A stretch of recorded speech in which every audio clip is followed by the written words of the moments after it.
There. That should be better. All right, here we go. Yes, it is, ladies and gentlemen. Father Hines and his great band playing for you from the new Grand Terrace on Chicago's Great South Side. Get ready now for 30 minutes of super jive in the Father Hines style. Yeah.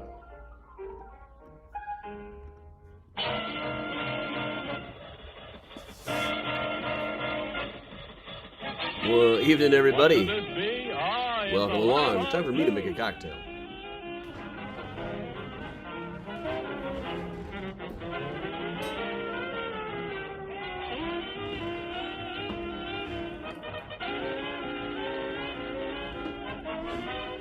Rather than a cocktail, I think I'll just have some scotch tonight. Hey, Karen.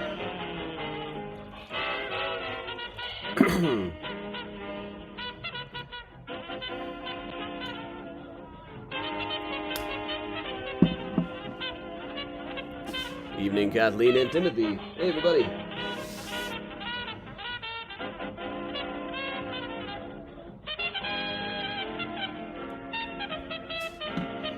Hey, Cindy. Hey, Timothy, Kathleen.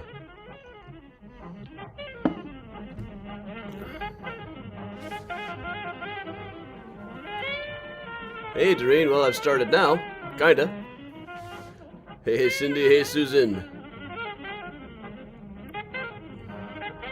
Hey, other Susan. Well, look who's here. You might have just seen Priya running. Oh, Miles! Oh, no, you meant to do that, right? I meant to do that. I thought you should know. I meant to do that for plans of my own. You're just a human and I am a cat. I figured I should mention that I meant to do that. Hey, Kathleen. Here you go, Miles.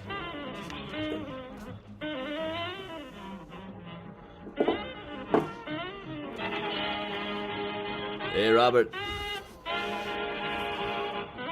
Hey, Diane. Hey, everybody. Hey, Kathleen. Miles. Please do not walk across the keyboard. Keyboard is off limits, okay?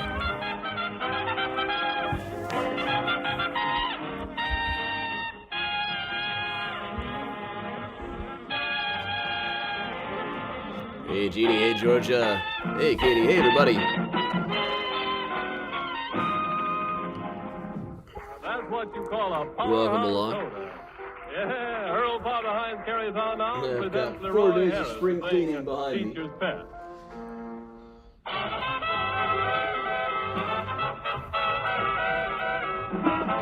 Miles, you can go just hang out now, okay? You've appeared.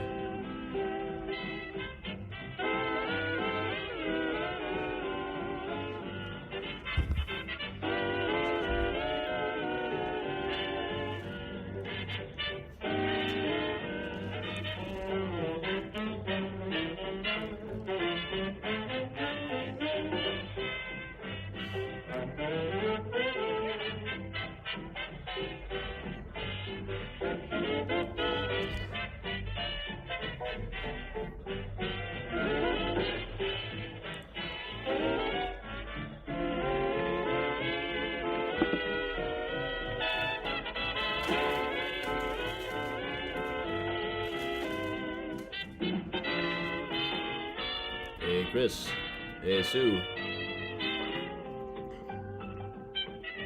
Yeah, they're playing that song from the Kangaroo Atari game. Do, do, do, do. Hey, Bala.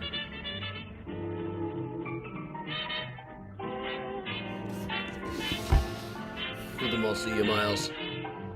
Hey, Heather. Hey, Octavio. Miles. You watched a few episodes of a TV show with me today. Susan, root beer sounds good. Miles, I need to trim your nails. That's what I'm going to do. You know that? I'm going to do it.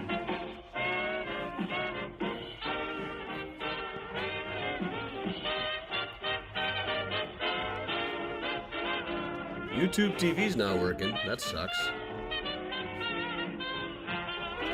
Miles. There you go. Have a seat. Have a seat right there. I'm gonna go get the trimmers. That's what I'm gonna do. Evening, Bob. Hey, Laura. Laura, good to see you. How you doing? Hey, Geraldine. Miles. So you were really hurting me earlier, Miles. So.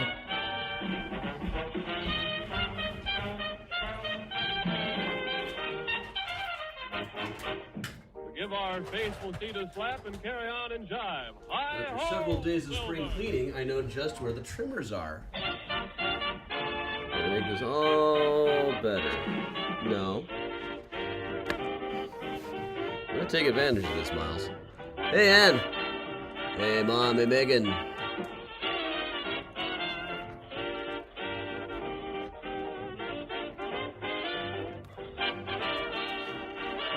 Hey, Maureen. Oh, Miles, do not walk on the keyboard. I keep trying to teach you this, and you just keep on not learning.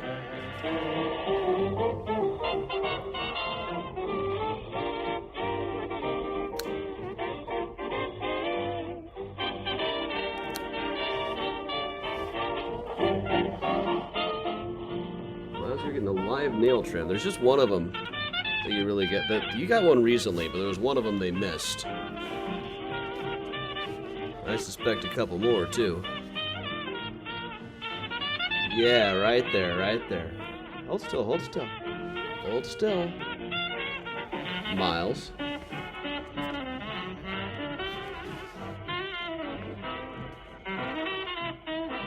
Miles.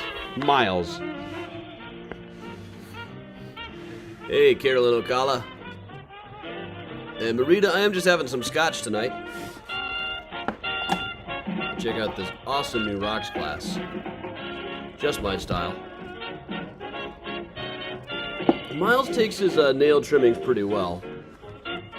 Priya has to get fully burritoed. Here, Miles. Here, Miles. Here.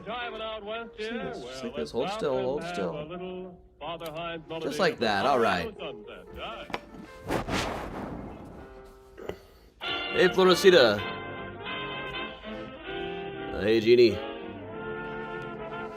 4-hour essay test. Ah, that's a horror story. Yeah, Priya we have to kind of burrito. Charlotte used to take nail trimming so well. We trained her very carefully to enjoy it, and she did. Miles isn't quite so good. I think you need this other one here too, Miles. See?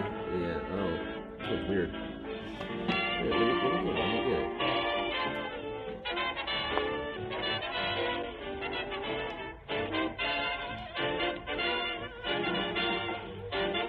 These other ones.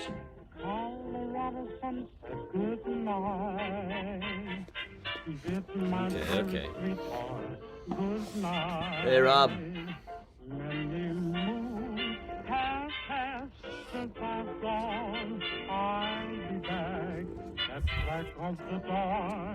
Yeah, Miles.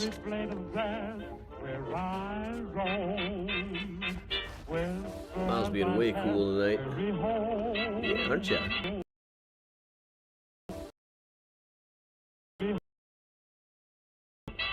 You need more nails trimmed? That one couldn't. That one could stand a little. All right. That'd be nice. Yeah, usually we gotta wait till Priya's really tired. Hey, John. Hey, Dad. Not late yet. We haven't started properly.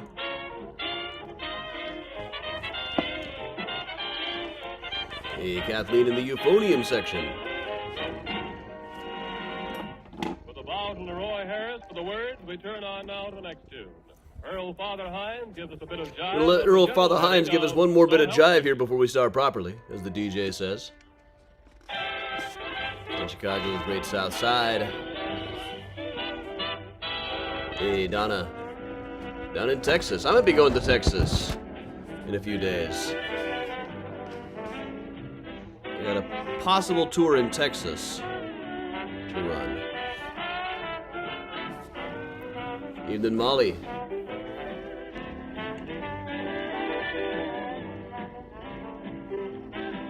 I don't know if we really need more jive. I'm getting a lot of jive these days.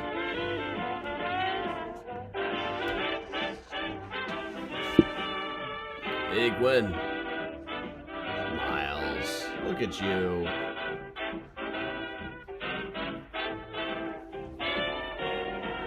All I gotta do if I want to get some attention from Miles is just put the computer up here and turn on some swing music. Hey, Shelby. Hey, Eileen. Hey, everybody.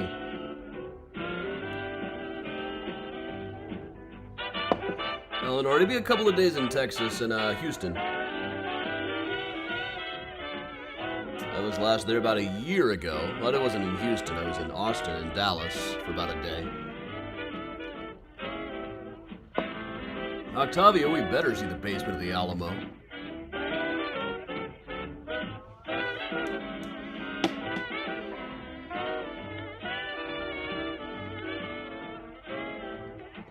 Yeah, Miles is just hanging out here.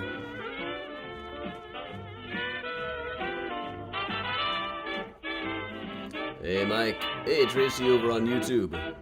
Hey, everybody. We're letting Earl Father Hines finish off one more tune. Then we'll get started properly. Miles might have something to say about it.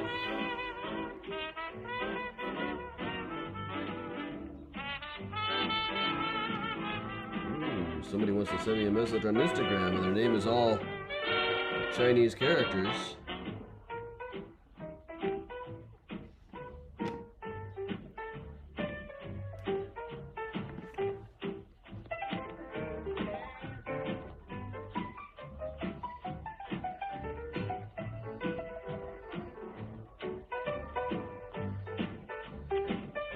I am a luxury goods supplier, and I have the best shoes, clothes, pants, jewelry, bags, glasses, and watches in the world.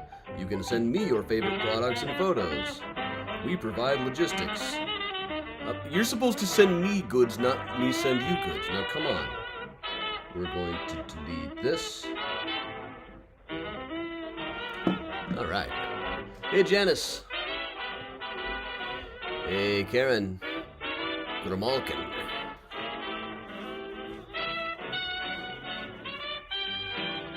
Yeah. All right, that is Earl Father Hines. Wrapping up this jive concert. But all right, everybody, I think that means it is time that we get started properly.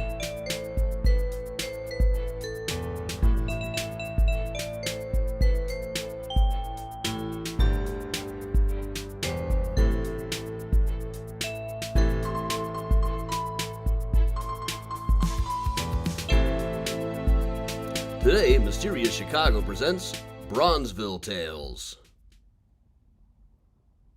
Hey everybody, welcome along. I'm Adam. With me as always is Miles. I'm Adam from Mysterious Chicago Tours. Been a tour guide and historian here in Chicago for 20 years now. Got a number of Chicago books out, including Mysterious Chicago, the book, Flickering Empire, How Chicago Invented the U.S. Film Industry, which just made me nearly $3 in royalties this past year. H.H. Holmes, The True History of the White City Devil, Smart Aleck's Guide to American History, which just made me $7 in royalties this past 6-month period. Murder Maps USA, Graceland Cemetery, Chicago Stories, Symbols, and Secrets. Also on the History Channel and the Travel Channel all the time, including some upcoming program on, I think, history? Is it Netflix? I kind of lose track of what all of these are. It's just talking head stuff, so Capone knew that he had to move fast. Stuff like that.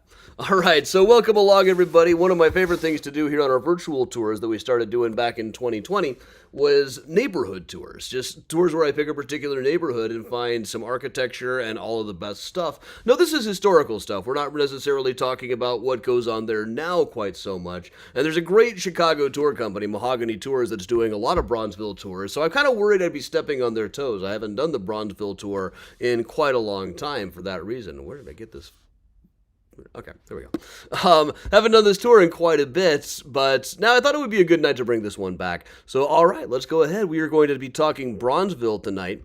Now, Bronzeville is this neighborhood on the south side. We're really on the right-hand side of the interstate here. You've got Bronzeville. Left-hand side of it is Bridgeport. Now, this has historically been many different neighborhoods. It was a Jewish neighborhood for a long time. It was more famously a black neighborhood. It was named Bronzeville by the Chicago Defender around the 1930s. It started being broken up after redlining ended and after State Street was plowed over by IIT to build a college where there used to be all the great jazz clubs. But now people have scattered around, and I've told people many times, you want a great deal, you want a good investment?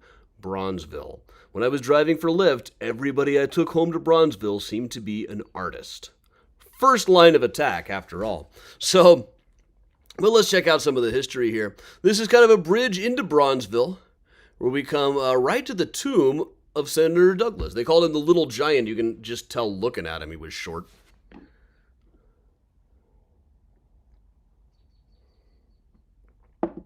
We're just going to move across the bridge here and uprising over the trees.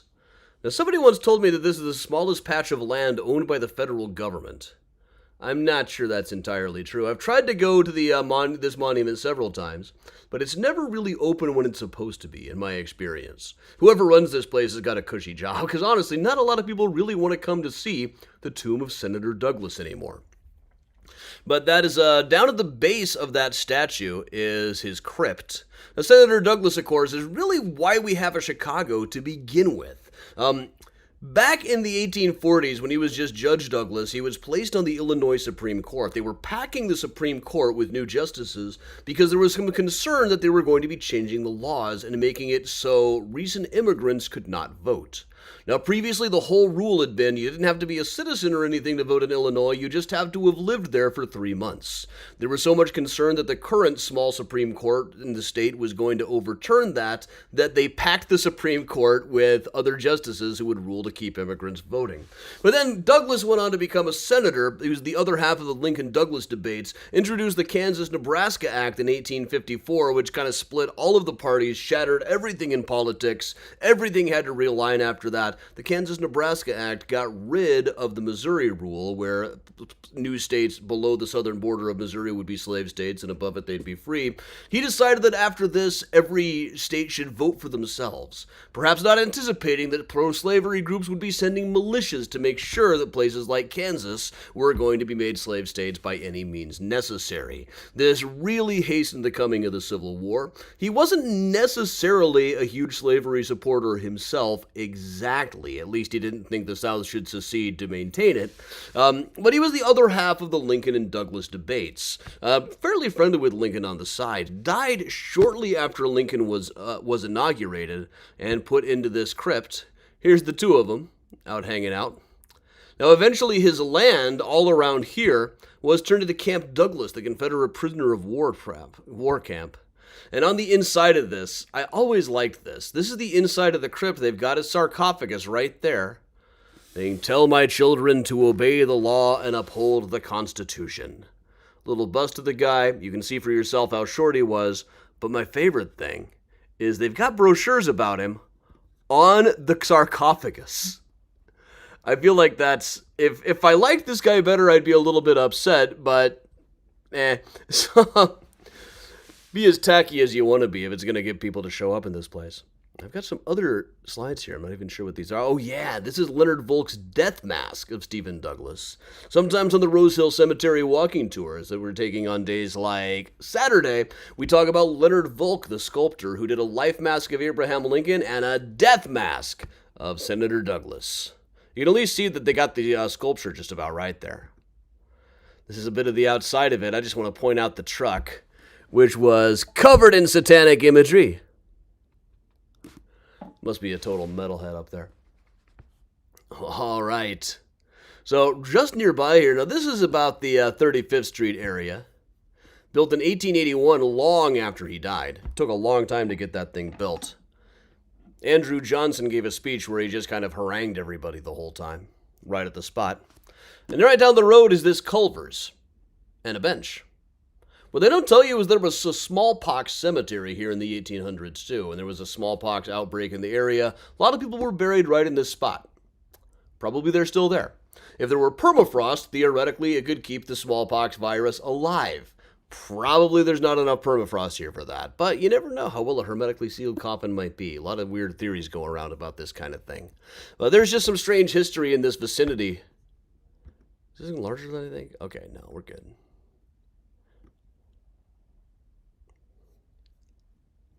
Kind of around the fringes right here at 35th and Cottage Grove was a place called the Lilac House.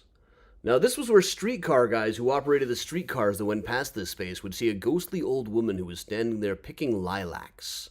Now, this is possibly the same ghost as a woman named Elizabeth McCarty, who was at an 1870s house here. When she died, her daughters locked the room, keeping it just as she left it, and people would say that they could see her ghost looking out of the window. You know, it's just the kind of story that goes around. Now, there are no longer any lilac trees here that I can see, or lilac plants, or I'll be totally honest, I have no idea how lilacs grow. Bush, tree, plant, one of those. I certainly don't see them growing here now, and I don't see if any ghost would show up. Maybe all the lilacs are gone and the ghost is gone. Maybe she just shows up and stands there picking at nothing. That's frankly even scarier.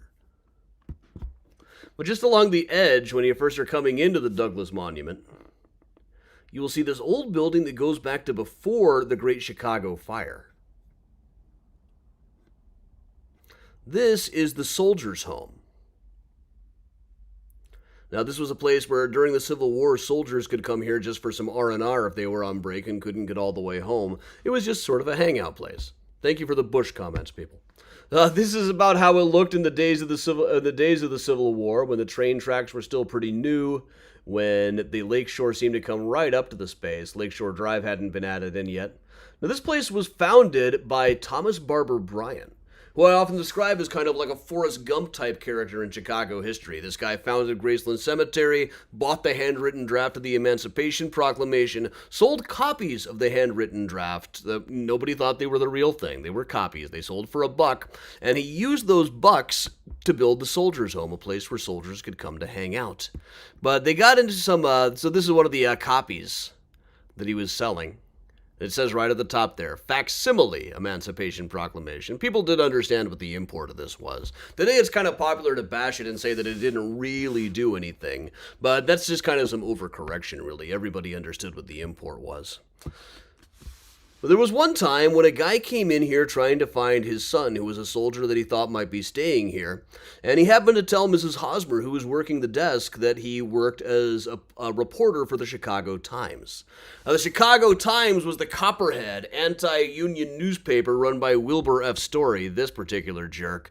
Mrs. Hosmer said, "I would rather cut off my hand than write for the Chicago Times," which led Wilbur F. Story to publish this thing calling out the abolition element at work, intolerance and mass charity. And mock charity. You see this a lot now, like every time somebody punches a Nazi, you see people going, "Oh, how tolerant." Wilbur F. Story invented that crap. But his own mansion was not too far from here. Move down the road here at 43rd and Vincennes, a block that stretched all the way from what was then Grand Boulevard is now Martin Luther King, which Wilbur F. Story would hate so much. I just love it. But this was a mansion that he built when he had started to lose his marbles. What marbles he had. He started hearing voices in his head. There were several characters speaking in his head, most of whom were broad ethnic stereotypes, like a little Native American girl who called him White Chief. So these voices in his head told him he ought to build himself a marble palace. Marble, of course, is a terrible material to build a building out of. This would have been terrible in the Chicago winters, but he built this absolutely magnificent palace. There are a couple of grainy photographs of it, better drawings of it, but you can see this thing was nuts. It's got towers all over the place. It's got a solarium. It's got columns. It's got a broad mix of Beaux-Arts and French chateau styles and a little bit of medieval Gothic styles, all mixed together. Now, in his lucid moments, one day Wilbur F. Story walked by this place, looked up and said, "What damn fool is building that thing?" Other times he went in and freaked out about all the snakes, which were the pipes that had been laid on the inside. It was not quite finished when he died. Now, this is a copy of his will. His will was disputed for some time. It's kind of hard to see this. I found this in his probate file. But it just says, "My will," up at the top. I think we're going to see him this week. I don't think he'll be on the Rose Hill tour, but he mentions Rose Hill right there. But this was back when Grand Boulevard was America's grandest street. People would have Sunday parades here all the time. People would show off their carriages, their automobiles, just driving by there on Sundays. Now, there's a whole description of the house. Here is located the most magnificent and costly enterprise on the boulevard, the palatial marble residence being erected by Mr. W.F. Story. No time, money, or thought is being spared. No thought was being spared to make it one of the grandest and most attractive residences on the continent. But here's approximately the space now. You can still see there are a lot of mansions lining Grand Boulevard here, the old Grand Boulevard. See a little bit more of it. Just go down the street in the neighborhood. So many cool looking places around here. But Story's castle is long gone. After he died and it wasn't finished, nobody wanted to take it over, so they broke it up and put it on houses all over the place. Now, looking around, it was used to build several other houses. And just looking around in Bronzeville, it's hard not to notice all these marble ornamentations that you can see, like marble stoops, marble columns, marble bits. There's no way to tell, but I've always wondered if those are relics of the old Story Castle. Well, that's on 43rd Street. Let's move down to 45th. It's a whole block here of interesting stuff. The 4500 South block. For one thing, right here, we have got the home of the Marx Brothers. The Marx Brothers, here they are as kids, when they were just a vaudeville traveling troupe. Now, this whole family was performers. They would travel all over the place performing their comedy acts, but their mother, Minnie, decided that it would be a better travel hub for them if they lived in Chicago. From Chicago, they had access to several other cities. So they bought this house for $20,000. Which in today's money is about $450,000, which honestly is about what the place would probably sell for now, maybe a bit less. It could go either way. But this was back in the days of the Sunday Promenade, when being this close to Grand Boulevard was really a sign of prestige. But these are the Marx Brothers in question, of course. Groucho, Harpo, and Chico, which was the name of my college fraternity, Chico, Groucho, Harpo. Now, while they were living here in 1912 to 1920, one thing they had to do was stay out of World War I. Now, there was a rule that farmers were exempt from the draft, so to get around this, they bought a chicken farm, 5 acres in LaGrange. This is when it was up for sale towards the end of the war in 1918. After things had been gone, they put it up for sale, a 5-acre chicken farm in LaGrange. You could come find them here at 4512 or phone Drexel 903 to talk to them about it. And just down the block from here, down the block just a little ways, at 4536,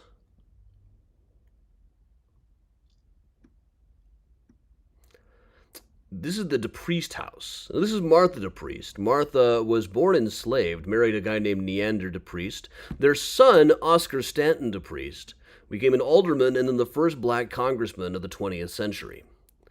Now, interesting thing here, how the Honorable Oscar DePriest has evolved from an employee of the Pullman Palace Car Company to county commissioner and alderman of the 2nd Ward and an extensive property holder, one of the great stories of the cities of Chicago.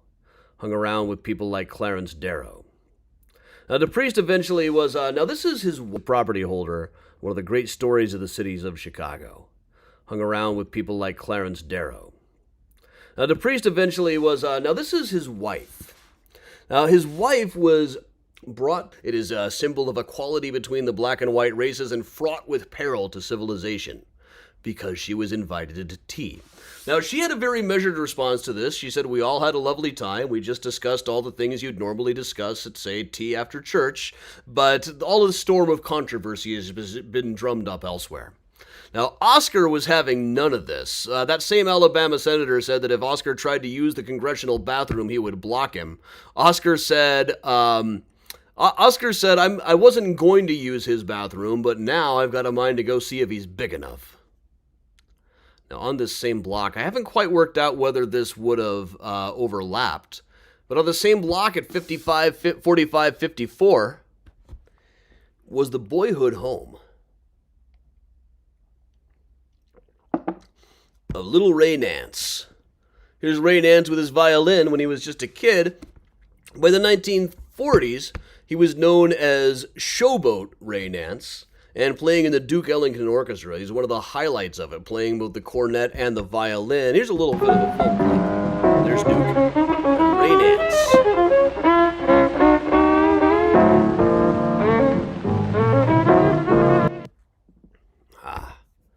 I was very excited to find that he lived on this block, too. He's my favorite member of the Duke Ellington Orchestra.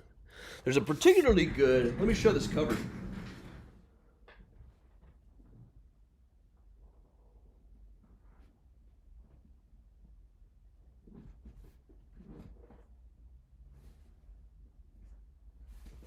Yeah, he did a particularly good violin jazz LP. It's called Ray Nance Body and Soul. That's not him in the picture.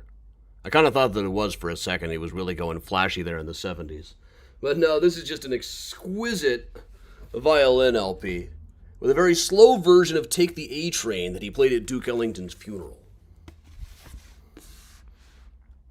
So that is the 4500 block of MLK. If you move just a block or two over to the 4500 block of South Indiana, you come to 4533, which was the home of Bessie Coleman, who I did have a picture of right here, but it seems to have vanished on me. Just bring this one up. Now, Bessie Coleman became an aviatrix, as they called it at the time. You know, I would say, you know, what do you call a woman aviator? An aviator, you sexist. So, in 1920, she went to France to learn how to fly planes. The Chicago Defender said they took up a fund to send her to France, but if they did, they certainly didn't publicize it very much. But the school she wanted to apply to in France stopped serving women right before she showed up. A woman had been killed, and that was just bad publicity. But she found another school in France, had to walk an awfully long way to get to it, and became the first black person to fly a plane professionally. Now, she had a movie deal. There's the footage of it seems to be lost, but she was joining into a very dangerous job. Part of the way she earned money to find her way to do it herself was just working in a salon. And this is a picture of her with a mask on to prevent the spread of the 1918 flu. They called it the Spanish flu at the time. It's a new breed abroad in the land. She became a barnstormer. The woman aerial daredevil. Her motto seemed to be, anything a man can do, I can do better. The dauntless little lady is Mabel Cody. Gladys Ingle used shackled ankles and a hook for her hair-raising transfers from plane to plane. Most amazing of all was 10-year-old Mildred Unger, who got right into the spirit of the Roaring Twenties by doing the Charleston 2,000 feet up. A few years earlier, no woman would think of changing attire. Now, Gladys Ingle did it the hard way, carrying a whole wheel aloft. Imagine transferring planes while hanging onto a heavy wheel. This is the kind of stuff that Bessie was Gladys doing. proceeds with the job. You'd expect a keep me lady to report on Hercules, Bessie a while but ago. despite the grease stains, she still managed to look Very frail, regular feminine, mysterious. and even coy.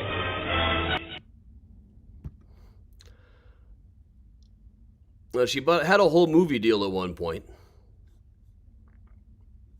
Footage doesn't seem to have arrived. But she would show footage of herself in Berlin before the stunt shows. Just her whole thing was she wanted to attract more black pilots. However, in 1926, she was killed in one of the stunts, which is just something people who did stunt flying like that tended not to have the longest life expectancy. But now we named the drive up to the airport after her. Now, going down onto 35th Street, We find this building that was built as a garage back in 1909, when garages were still kind of a new idea. You still mostly had carriage houses back then, stables. But in 1921, this became a jazz club, the Sunset Cafe, owned by Louis Armstrong's manager. Now, Louis Armstrong had been playing in Chicago for quite a while at the time. This place ended up hosting not only Louis, but Billie Holiday, Charlie Parker, Cab Calloway is said to have even gotten his start here. Earl Father Hines told stories about the place. Initially, it was the Sunset. Later, it became the Grand Terrace. And on the inside, it is now a beauty shop. But they've still got a mural from back when it was a jazz club still painted on the wall. It's now, you can see it's like hidden behind some various beauty products. But you can still see it there. I love that they preserved that.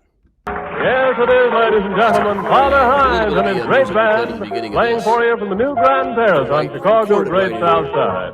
Get ready now for 30 minutes of Super Jive in the Father Hines style. Yeah.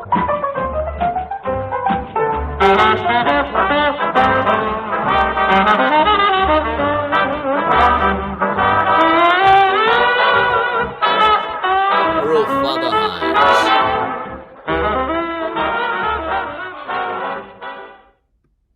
Now, Earl, in fact, had a story about this place. I'll just let him tell it himself.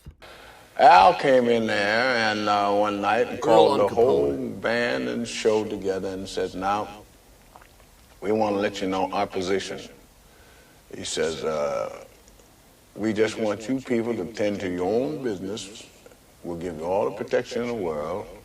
He says, we want you to be like the three monkeys. You hear nothing, you see nothing, and you say nothing. And that's what we did. And I used to hear many things, many of the things that they were going to do, but I never did tell anyone. And sometimes the police used to come always looking for a fall guy used to come in and say, "Oh, what were they talking about?" I said, "I don't know." So, well, you were sitting right there. I said, "Yeah, I sit on the bus too, but I don't pay attention to what people are saying." So I said, "No, you're not going to pick me," because they had a habit of putting the pictures of these different people that would bring information in the paper. And the next day you find them out there in the lake somewhere, swimming around there with some chains attached to their feet and all that, you know what I mean?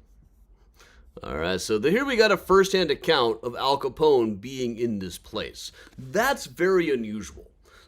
Very rarely do we have a story like that. There's a lot of Al Capone is said to have been in every place in Chicago. Rarely do we have a first-hand primary source on that story. I'm still not 100% sure I believe Earl Father Hines about that one. But, hey, why not? In any case, let us move on.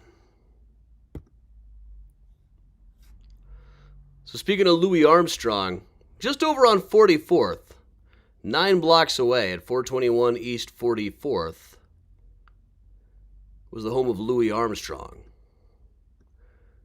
who hung out in this place. Louis Armstrong, the iron lip cornet wonder. Now, he came in the 1920s back when, after New Orleans shut down Storyville, all the jazz musicians who had played in those brothels needed a place to go. After New Orleans shut down Storyville, all the jazz musicians who had played in those brothels needed a place to go. Many of them ended up.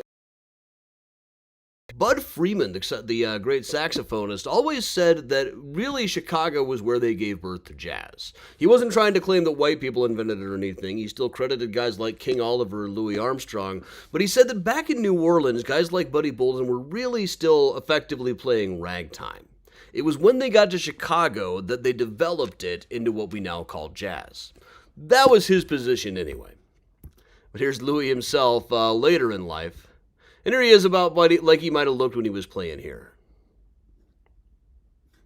It was quite possibly while he was here in Bronzeville that he took his first puff of marijuana and was very seldom sober thereafter. There's a fantastic story of Louis Armstrong. Now, even by the mid-20th century, he was already regarded as an institution, a real icon of jazz, an icon of American music. There was one time when he was overseas and Richard Nixon was in the same airport. And Richard Nixon, of course, made a really big show of saying, "Oh, Mr. Armstrong, you are a national treasure. If there's anything I can ever do for you, just let me know."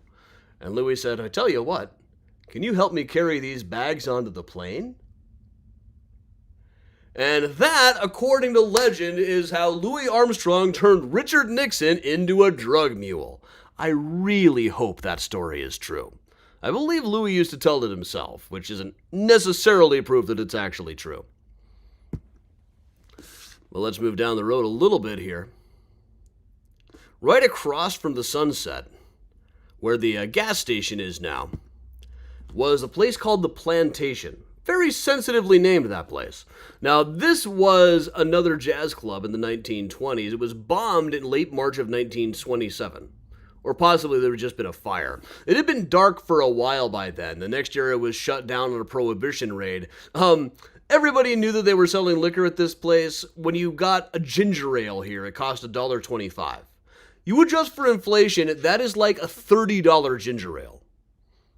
I was at a place in London last year where they probably would have charged you $30 for a ginger ale. But still, this was a pretty good bet. You know, the wind blew in, the bootleg liquor only cost 75 cents and they called it tea. Here it was $1.25. Fancy stuff. Moving just a little bit here. Not far away is the Armory, which was built for the 8th, the black unit founded in the 1870s and then reformed for the Spanish-American War. Also the 370th, the segregated unit that fought both in World War I and World War II, known as the Black Devils, and fought under the French. Another view of this.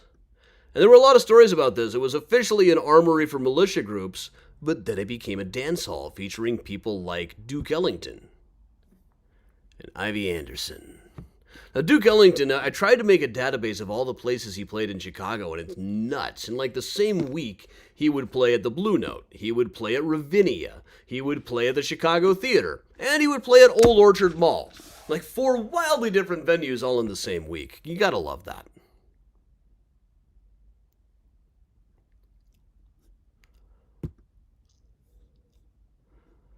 Let's move to 34th in Indiana.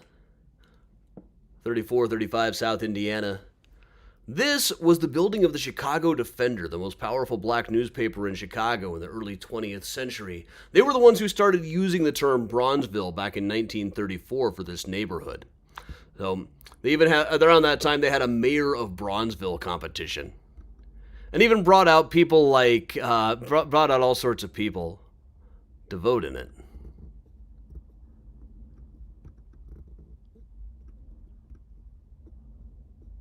This is Ethel Waters voting. One of the more famous columns was Bud Billiken, which was a kid's column named after the Charm dolls, the Billiken dolls. Started in the early 1920s.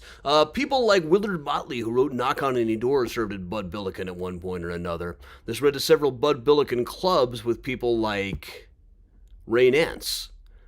The Ray Nance Billiken Club having its first event. Little baby Ray Nance. Ethel Waters, if you're not familiar with her, had a television show in 1939. Now, 17 years before Nat King Cole had a show. But Nat King Cole had a connection to Bud Billiken, too. Nat King Cole, in fact, lived right nearby at 4023 South Vincennes, just 3 blocks north of the old Wilbur F. Story Castle. Well, to think people like that would live there. Also, you know, we mostly associate Southside Prairie Avenue with Al Capone, about 40 blocks south of here. But at 3631 South Prairie was the home of Quincy Jones.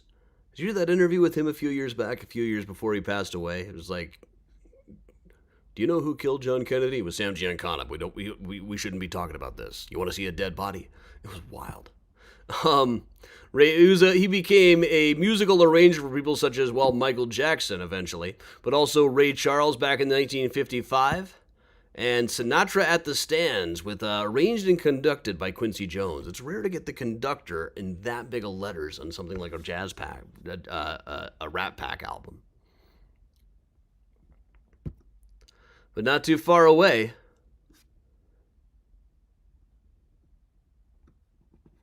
in a mostly empty spot now, would have been the site of the Club des Champions. which was a club owned by the boxer Jack Johnson. Now, this place opened in 1912 and was really there just very briefly. At the time, the Chicago Tribune said that there were about 120,000 black people living in Chicago, and 17 of them were not present when Jack Johnson's club opened. Jack Johnson was the first black heavyweight champion. It's almost impossible to overstate how famous he was in 1912. He jokingly called the white race vanquished but aspiring. Now, this place opened and had electric fans, which was a very popular thing at the time, very, very new. Had solid silver cuspidors that they would hide whenever the police showed up. And the police showed up here quite a bit. Now, Jack Johnson was outboxing everybody. Having a black man be the heavyweight champion boxer really rubbed some people the wrong way. Now, I'm just going to point out briefly, right nearby here is M.W. Fuller Elementary. This is named after Melville Weston Fuller, the Supreme Court justice who ruled that separate but equal could be the law of the land, among many other things. I've written a couple of letters saying we should really be changing this name. So far, it hasn't really gotten anywhere.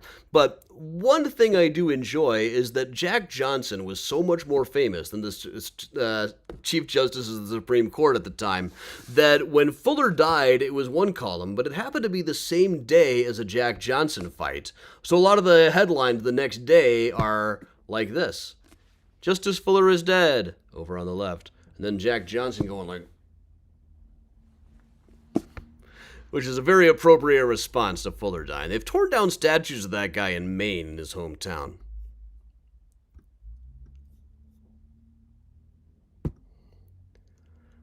We're just going to take a quick look here at the Stroll.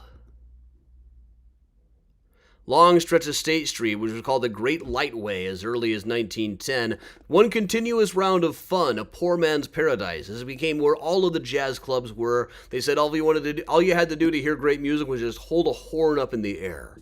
There was so much music in the air that would just cover, that would just make the music itself. Now let's take a quick look at what's here now. This. The IIT campus. Pretty much all of the Stroll was torn down to make way for IIT. Some buildings by Ludwig Mies van der Rohe there. Let's cover a little bit anyway, though. Just over here at 32nd, part of the area, 32nd and Wabash, that would have been torn down to make way for that campus, was the home of the Chicken Man. Anderson Punch, born 1870 in Shreveport, Louisiana, possibly the ultimate Chicagoan, and he didn't even come here until he was in his 70s. He was a very popular street performer. He would walk around with this chicken on his head. He would the chicken. One guy I knew who used to see him street performing said that chicken could do everything but talk. Here's a picture of him. There was a picture of him photographed by Vivian Meyer. I seem to have lost that one. But there's actually even some film footage of this guy out there. I can dig this up.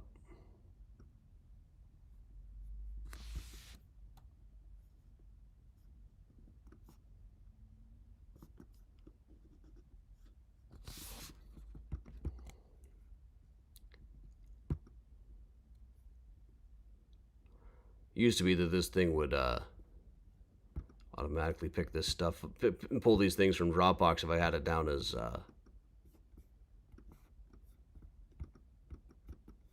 now I'm frozen. Oh no, I'm frozen.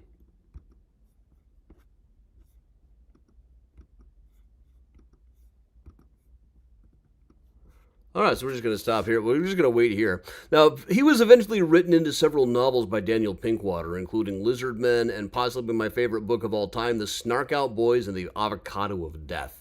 Anderson Punch lived to be over 100 years old. He was still performing at the age of 100. Was hauled in front of court a few times for not having a street performer's license, and was occasionally known to say that he had had some lean times, but he never had to eat a chicken.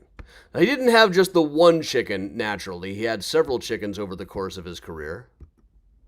And trying to add this video in, the video footage of him seems to have really screwed me up. Yeah, we're totally frozen here. We're also getting right about to the time where this would normally be about finishing up.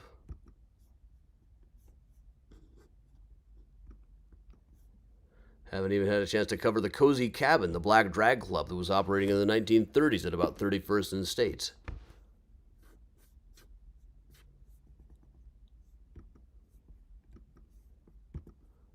Yeah, this app is frozen. It appears to still be broadcasting. But I can't close the windows. I can't move to the next scene. It's the curse of the Chicken Man. Who knew he was cursing things? Well, I guess that we're just going to put on some music here then.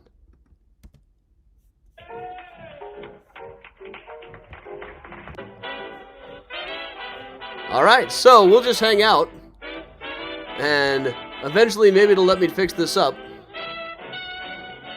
Otherwise, we'll just hang out here with Earl Father Hines and Anderson Punch, the Chicken Man. Well, we're about halfway through this jive concert by Earl Father Hines. Radios, we've been there a couple of times on our time travel pub crawls, the Cozy Cabin or Cabin Inn, featuring Dick Barrow performing as Sepia Mae West back in the 1930s. Yeah, but now comes Leroy Harris to sing Now It Can Be Told.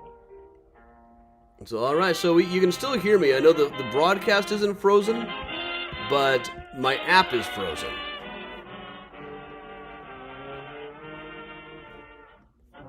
It won't let me switch pictures off and on now. It might unfreeze at some point, but otherwise we're just gonna have to hang out here. This has never happened before.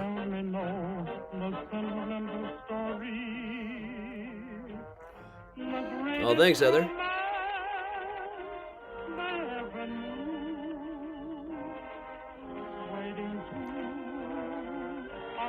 Always imagine the Chicken Man being the MC. That's perfect. There is some film footage of him. He didn't sound much like the MC. Thanks, Judy. There were some other things I was going to say. We're going to go a little bit over in time. Of course, I've got things about the 1919 race riots in the deck, but you know what? I decided this isn't a trauma tour. I always decide, no, let's just tell the cool stories about it. That's a very important story, of course, but we can cover other things too. Southside Johnny grew up about a mile west of here in the back of the yards, not in Asbury Park. I always see your name and think of Southside Johnny and the Asbury Jukes. Possibly I got the word Asbury just like facing me on the wall the whole time that I'm doing this talk.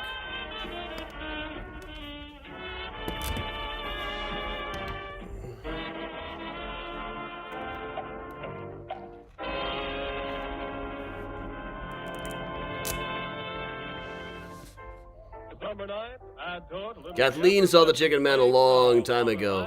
He died in the late 70s, mid to late 70s. I think he's buried at Archer Woods. I'm not sure that he has a gravestone.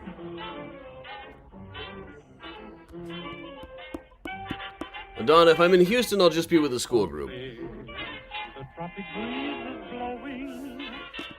So, kind of hard to bump into when I'm hanging out with those, when I'm rolling with those guys. The waterfall is singing, loving arms are clinging beside a moonlit stream. My heart is a tom-tom beating so fast. If this is only a dream, then why can it last forever, darling? The riverman sweetly. Yeah, this app is still frozen on me, so we're just doing the we're just doing the hangout from here. Saturday afternoon, Rose Hill Cemetery tour, 1 p.m. And I'd love to plug the Patreon here too, patreon.com/AdamChicago. Lots of great stuff on there, more of it coming all the time too. Just looking up a really good murder story today that matches, that it's a little bit more recent than I normally do. It's like mid-1940s.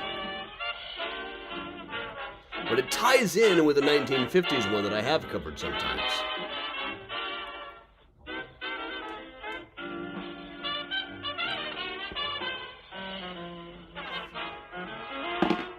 And yeah, if you're on the serial killer tour or the free tickets tour, that's 4 posts a week that you get from me. And the tickets tour now costs less than the price of a ticket, too.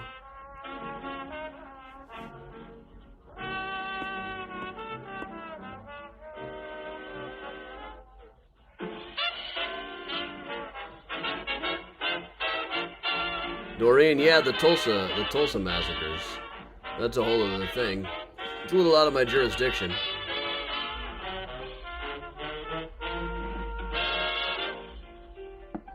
And now comes up number 8 on our program of dancing, a tune titled, melodically, A Little Kiss at Twilight.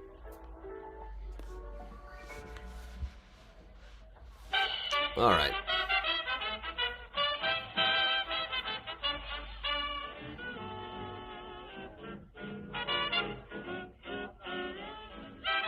He is holding a telephone in that picture, a doll and a telephone.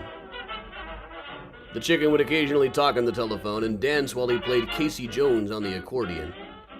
Many people knew him as Casey Jones, because that was kind of his signature song.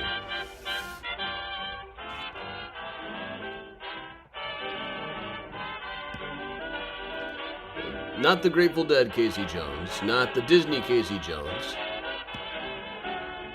Once upon a time there was an engineer. Casey Jones was his name, we hear. Something like that. I mostly don't like the Good and Plenty version of it. Love that Good and Plenty. Or there's a version about Castro that he used to sing on the streets. That was one of those children's folk songs. Probably started in the military.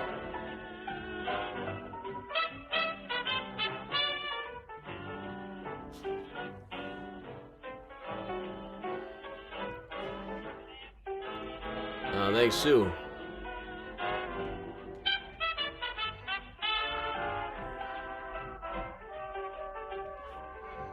Alright, I have frozen this app, so we'll just kind of hang out. There was another stop or two.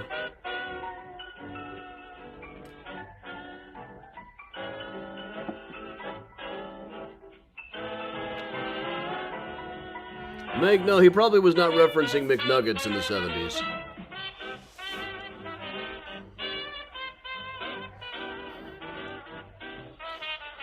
Mrs. Sternberg out there singing the whole Love That Good and Plenty.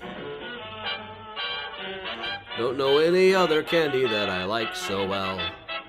I had to look that up because I needed to know the tune of the Castro version. Once upon a time there was a Cuban. Fidel Castro was his name, we hear. The person I collected that from said no, they did not really know what the word queer meant at the time. Now, Marita, Atlantic City is not on this album.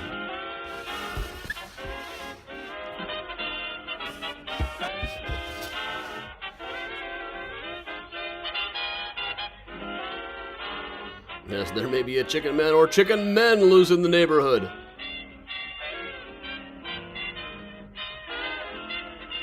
Doreen, thank you. I do try to be thorough. I've been going through 5,000 pages of the Henry Meyer serial killer trial.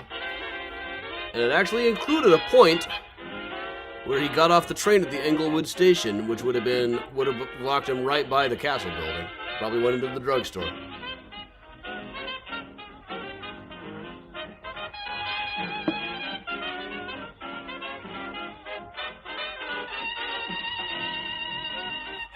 I'd at least make my own picture larger or put up the thanks or the Patreon link. But no, the app is stuck. Luckily it didn't stick until 40 minutes in.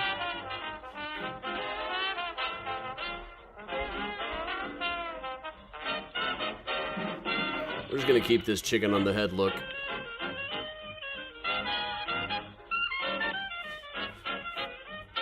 Tell you what, if I sell 5 more tickets to Rose Hill before midnight, I will put the chicken on my head on the tour.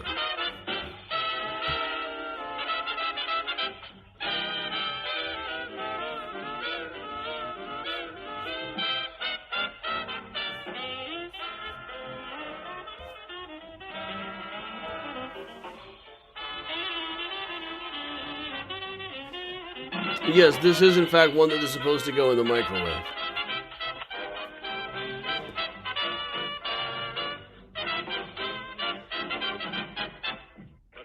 rhythm and jive. Earl Father Hines and the Oh, that's where you get the Chicken Man. All right, yeah, they blew up the Chicken Man in Philly last night. They did not blow up Anderson Punch. They blew up his house, too.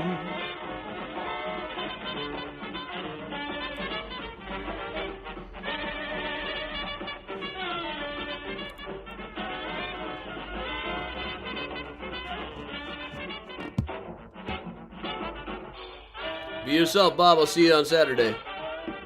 Should be able to do Find a Great Friday tomorrow. I might be giving a ride in the morning. We'll have to delay it slightly.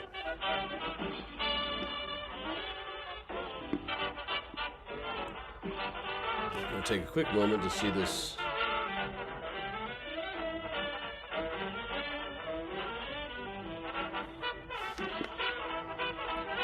Alright. Layla sent me a picture of a magazine she saw in New York called Adam Magazine. Memoirs of a New Orleans Madam. Sex books. What Johnny can't read. Adam Magazine, the man's home companion. Listen to the picture I took of a newsstand down in the village that had a lot of displays of Butt Magazine and Crotch Magazine.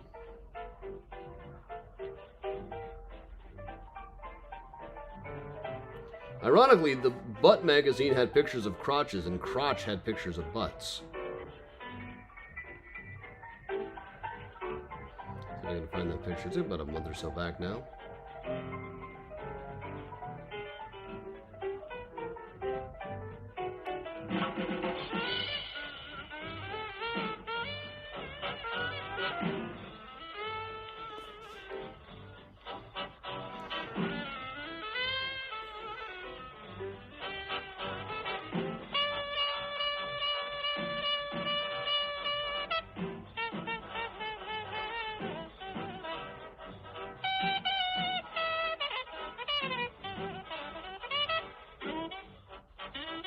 Why can't I find that picture of Crotch Magazine?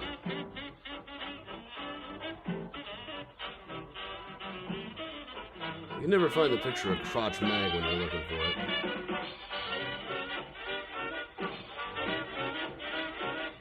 Let's search.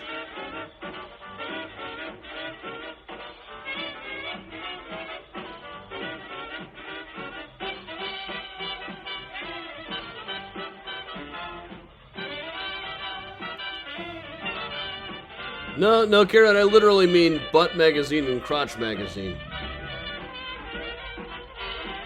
I'm being entirely literal here.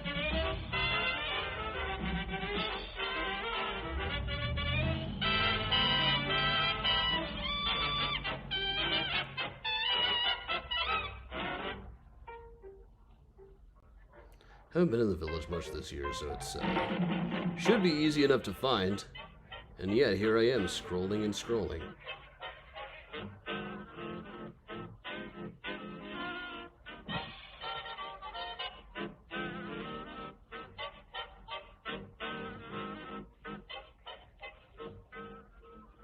Some of you on Saturday morning. I will see many of you, I hope, tomorrow for Find a Grave Friday, if I'm able to run on time. We might have to push it back an hour or so.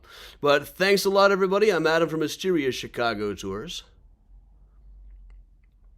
Karen, if he's at Reed Dunning, I wouldn't be too surprised. That's quite possible. There's not going to be a specific location for that, though. But all right, thanks everybody for joining me. I'm Adam from Mysterious Chicago Tours. We got a Rose Hill Cemetery tour. Tickets on sale now, coming up on Saturday. So all right, thanks. I'm Adam from Mysterious Chicago Tours, telling everybody to stay safe, stay strong, and of course,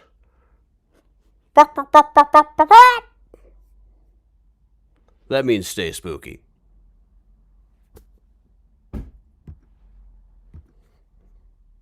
Won't let me stop streaming either. Oh, we're forced.